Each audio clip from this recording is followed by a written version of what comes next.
নবীজি সাল্লাল্লাহু আলাইহি সাল্লাম যখন ইসরাফিল সিংহা ফু দিবে, দ্বিতীয় ফু, সবাইকে যখন হাসরের ময়দানে উঠানো হবে, তখন প্রথম উঠানো হবে আমাদের নবীকে।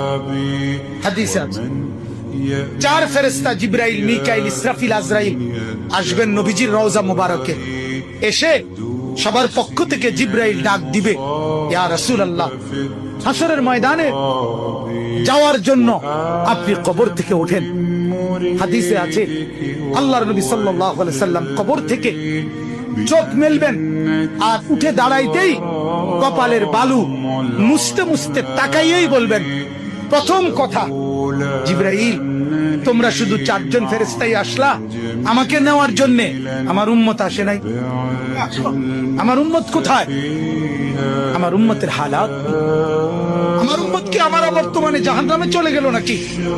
জিবরাইল তখন বলবেন, হায় ইয়া রাসূলুল্লাহ, আজও ভুললেন না, আজও বললেন না, আজও সেই উম্মত উম্মত। যাওয়ার দিনও বললেন, দুনিয়ায় থাকতেও বললেন, আজও বললেন। আপনার উম্মতের এখনো উঠেই নাই, এখনো তো কবর থেকে কেউ তুলে নাই, আপনাকে তুলেই বাকিদেরকে উঠানো হবে। আল্লাহ নবী বললেন, তাইলে চলো, তাইলে ঠিক আছে, চলো হাসরের মাঠে যাবেন। সমস্ত নবী আদম থেকে ঈসা এবং উনাদের উম্মত কিয়ামত পর্যন্ত, আমি সংক্ষেপে বলতেছি, সমস্ত নবীর উম্মত, নবীরা শুধু এক কথা বলবেন হাসরের ময়দানে, ইয়া রব্বি নাফসি নাফসি, ইয়া রব্বি নাফসি নাফসি, আয় আল্লাহ আমাকে বাঁচান, আমাকে বাঁচান।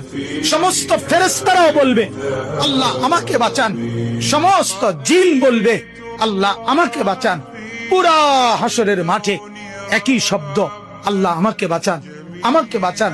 সবাই শুনবে, কে যেন একজন শুধু আছে, কোন এক জায়গা থেকে শোনা যাইতেছে, কে যেন একজন বলতেছে, ইয়া রব্বি উম্মতি উম্মতি, আয় আল্লাহ আমার উম্মতকে বাঁচান, আমার উম্মতকে বাঁচান।